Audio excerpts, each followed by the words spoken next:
Hello guys, आपका मेरे channel smart study में स्वागत है। आज हम शिक्षा निदेशालय की तरफ से दी जाने वाली कार्यपत्रक नंबर 15 करेंगे, जो कि क्लास 8th की है और विषय है सामाजिक विज्ञान। ये वर्कशीट 10 सितंबर 2021 की है।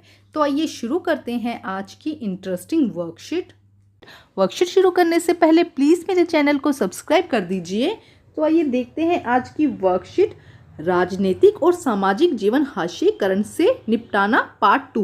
बेटा, हमने देखा था कि समाज का कुछ एक हिस्सा ऐसा है जो पूरी तरह से डेवलप नहीं हो पाता, उन्हें कुछ सुख सुविधाएं नहीं मिल पाती हैं। तो उस भाग को हम क्या कहते हैं? हाशियाई भाग। उस भाग को हमने क्या कहा था? हमने पिछली वर्कशीट में इसको समझा भी था कि उस भाग को क्या कहा जाता है? हाशियाई भाग। तो इसके कारण जो समाज है वो, उसके कारण वो वाला जो भाग है जो पूरी तरह से विकास नहीं कर पाता है, वो क्या होता है? थोड़ा पिछड़ जाता है। तो संविधान के द्वारा क्या कुछ नियम ऐसे बनाए गए हैं जिससे कि क्या हो, उनको पिछड़ गया है उसे और डेवलप किया जाए। तो आज हम उसी के बारे में पढ़ेंगे। तो जैसे कि आदिवासी और अनुसूचित जातियां इसके अंदर आती है, जो क्या है, बाकी समाज से थोड़ा पिछड़ गए हैं। तो उन्हें किस तरह से हम उनके अधिकारों की रक्षा कर सकते हैं? देखिए, अनुसूचित जाति और अनुसूचित जनजाति और आदिवासियों के लिए अधिकारों की रक्षा। तो अब इस संविधान ने क्या किया? इनके अधिकारों की रक्षा की है। किस तरह से? हमारे देश में हाशियाई समुदायों के लोगों का भेदभाव, शोषण से बचाने के लिए सरकारी नीतियों के अलावा कई कानून भी बनाए गए हैं जिसमें इस समूह के लोगों के अधिकारों की रक्षा के प्रावधान है। इसमें से कुछ निम्न है। तो देखो, क्यों ये जो कानून क्यों बनाए गए हैं? क्योंकि देखो, जब एक ग्रुप मेजोरिटी ज़्यादा हो जाती है, कुछ लोग कम हो जाते हैं, तो क्या, हम पिछली वर्कशीट में इसको बहुत अच्छे से समझ भी चुके हैं। बेटा, पहले 1-2 वर्कशीट्स आई थी, उनमें हमने समझा था कि जब एक ग्रुप ज़्यादा बड़ा हो जाता है, एक ग्रुप छोटा हो जाता है, तो वो अपने आप को थोड़ा दबा दबा महसूस करता है, अपनी बात को बोल नहीं पाता है। तो उनके इस तरह से होने वाले भेदभाव को और शोषण से बचाने के लिए सरकार ने क्या किया है? कुछ नीतियां बनाई है जिससे कि क्या हो, उनके अधिकारों की रक्षा की जा सके। तो उसमें देखते हैं क्या क्या नियम बनाए गए हैं। तो अनुसूचित जाति SC और अनुसूचित जनजाति ST अत्याचार निवारण अधिनियम 1989। देखिए क्या क्या नियम बताए गए हैं। अनुसूचित जाति, अनुसूचित जनजाति के किसी भी व्यक्ति को कोई गंदा पदार्थ खाने पीने के लिए विवश करने पर सजा का प्रावधान है। तो कोई भी, अगर कोई व्यक्ति अनुसूचित जाति का है या अनुसूचित जनजाति का है, तो उससे अगर कोई गंदा पदार्थ, गंदा पानी, कुछ भी गंदी चीज़ खाने पीने के लिए विवश किया जाए, मजबूर किया जाए, तो वो क्या है? एक कानून के खिलाफ हो जाएगा। ठीक है, उसके लिए सजा का प्रावधान किया गया।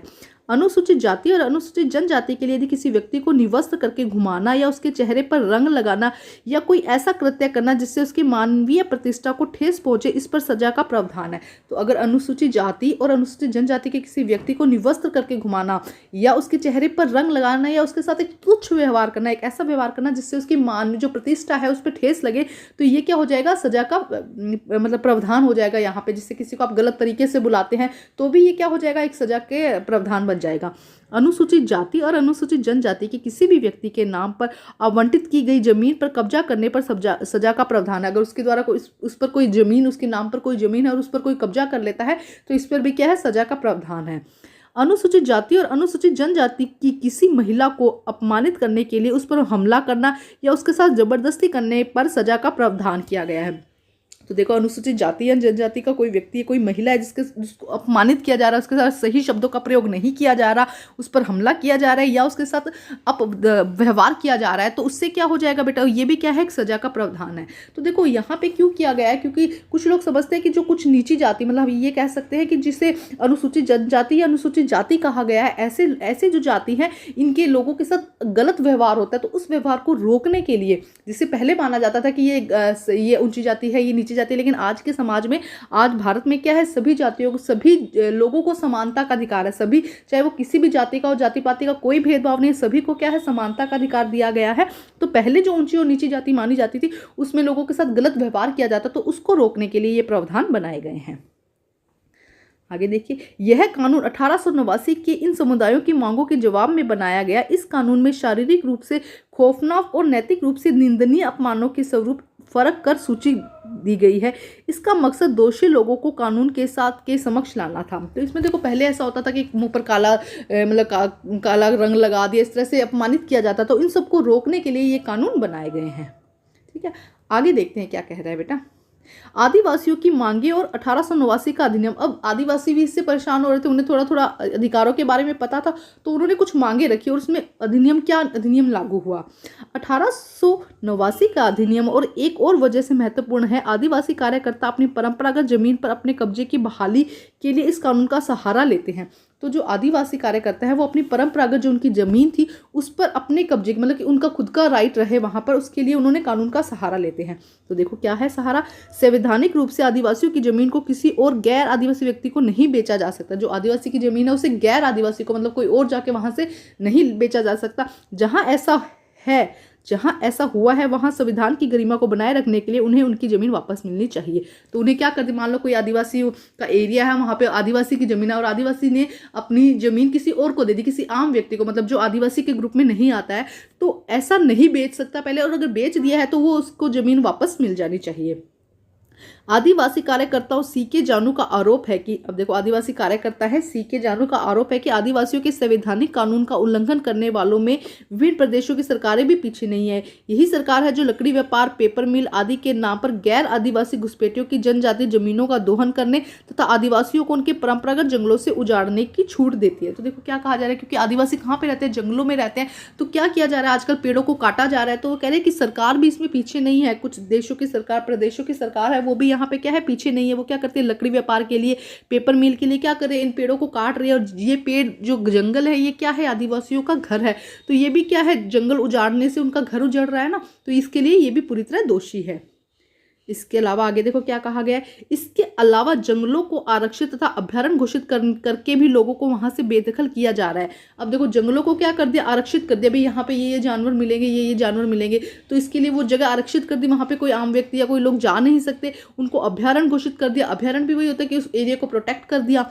तो इससे क्या होगा, जब वहां पे जो लोग रह रहे थे उनको बाहर निकाल दिया गया, तो ये भी क्या है, एक मतलब उनके लिए मुश्किल की बात है, इसलिए उन्होंने ये सब बातें रखी है। श्री जानू का यह भी कहना है कि जब सरकार आदिवासियों से छीनी गई जमीन पर औद्योगिक या अन्य परियोजना के निर्माण के लिए बेहिसाब पैसा खर्च करती है। देखो श्री जानू जी क्या कहते हैं कि जब आदिवासियों से जो जमीन छीन ली गई, देखो चाहे कोई उद्योग बनाना हो या किसी तरह से भी कोई परियोजना बनानी हो, तो उनसे उनकी जमीन क्या कर ली गई, छीन ली गई है। तो इन स्थितियों को पुनर्वास देने के लिए मामूली सी खर्चा देने के लिए क्यों हिचकिचाती है। तो वो क्या करती है, उसने ले तो काफी कुछ लिया, लेकिन थोड़ा सा ही उनको रिफंड जो करना है वो थोड़ा सा करते हैं। एक बार फिर रीड करते, देखो क्या लिखा गया। श्री जानू का यह कहना है कि जब सरकार आदिवासियों से छीनी गई जमीन पर औद्योगिक या अन्य परियोजनाओं के निर्माण के लिए बेहिसाब पैसा खर्च कर सकती है, तो इन विस्थापितों को पुनर्वास करने के लिए, जिनसे जमीन ले ली गई उनको वापस स्थापित करने के लिए मामूली सी खर्चा करने से क्यों हिचकिचाते हैं, मतलब थोड़ा सा खर्चा ही क्यों करते हैं, ज्यादा अच्छे से खर्चा क्यों नहीं करते। जब उद्योग निर्माण करने में वो ज्यादा खर्चा कर सकते हैं, तो जिनकी जमीन है उनको अच्छा से सेट करके उनको भी अच्छा से सेट कर सकते हैं ना वहाँ पे।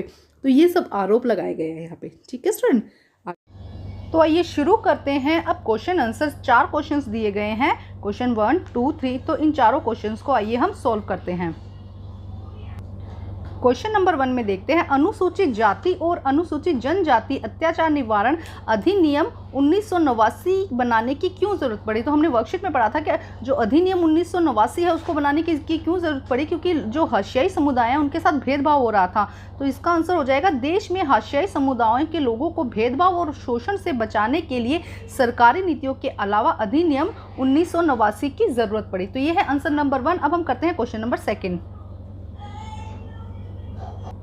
प्रश्न नंबर 2 में देखते हैं, अनुसूचित जाति और जनजाति अत्याचार निवारण के तहत 1989 के मुख्य बिंदु कौन कौन से थे। कौन कौन से मुख्य बिंदु थे जिसके द्वारा जो अनुसूचित जाति है और जनजाति पर अत्याचार का निवारण के लिए बताया गया। तो मुख्य बिंदु हमें यहाँ पे 3 मुख्य बिंदु हैं। प्रथम, कोई गंदा पदार्थ खाने पीने के लिए विवश करने पर सजा का प्रावधान है। अगर कोई व्यक्ति किसी को गंदा पदार्थ खिलाने के लिए कहता है तो उसके लिए क्या है, सजा का प्रावधान है। मानवीय प्रतिष्ठा को ठेस पहुंचाने पर सजा, मानवीय अगर किसी की प्रतिष्ठा है, किसी का अपमान किया जाता है तो उसके लिए भी क्या किया जा सकता है, सजा मिल सकती है। और 3 है, अनुसूचित जाति की महिला पर हमला या अपमानित करने पर। किसी भी अनुसूचित जाति की अगर महिला है उसके साथ व्यवहार किया जाए, अच्छा व्यवहार नहीं किया जाए, उस पर हमला किया जाए तो उसके लिए भी इसमें सजा है। अब देखते हैं प्रश्न नंबर 3। प्रश्न नंबर 3 में देखिए क्या कहा गया है, आदिवासियों का निवास स्थान कम क्यों होता जा रहा है। तो जंगलों की आरक्षित और अभ्यारण्य घोषित करने के कारण, देखो जो आदिवासी है उनका स्थान, मतलब जो वहाँ रह रहे थे उनका जो स्थान है कम क्यों होता जा रहा है। एक तो क्या हो रहा है, क्योंकि जंगलों को आरक्षित और अभ्यारण्य घोषित, क्योंकि आदिवासी समूह कहाँ रहता है, ज़्यादातर जंगलों में रहता है, तो वो अगर जंगलों को हमने आरक्षित कर दिया एनिमल्स के लिए, अभ्यारण्य बनाने के लिए, इसीलिए उनका निवास कम हो रहा है। लकड़ी व्यापार, पेपर मिल और आदि के नाम पर गैर आदिवासी घुसपैठियों के द्वारा जमीनों का दोहन करने से। सेकंड क्या हो जाएगा कि लकड़ी व्यापार के लिए क्या हो रहा है, पेड़ों को काटा जा रहा है, जंगलों को काटा जा रहा है, पेपर मिल आदि के नाम पर गैर आदिवासी घुसपैठियों के जमीनों का दोहन करने से। अब हम करते हैं प्रश्न नंबर 4। प्रश्न नंबर 4 में देखो क्या कहा गया है, ध्यान से देखते हैं। प्रश्न नंबर 4 में यहाँ पर समझाया गया है कि 1989 के कानून के द्वारा आदिवासियों की मांगे किस प्रकार पूरी हुई। जो कानून बनाया गया था 1989, उसके द्वारा आदिवासियों की जो मांगे थी वो किस प्रकार पूरी हुई। इस नियम के तहत आदिवासियों की ज़मीन को किसी गैर आदिवासी व्यक्ति को बेचा जा सकता है। इस प्रकार वे अपनी ज़मीन पर अपना हक रख सकते हैं, मतलब अगर आदिवासी की कोई ज़मीन है तो उसको कोई बेच नहीं सकता, और इस तरह से वो क्या रख सकते हैं, अपनी ज़मीन पर अपना हक रख सकते हैं। तो ये थे आज की वर्कशीट के 4 क्वेश्चन आंसर। वर्कशीट कंप्लीट करके अपने टीचर से चेक करवाइए और प्लीज़ मेरे चैनल को लाइक कीजिए, सब्सक्राइब कीजिए और शेयर कीजिए। Thank you guys.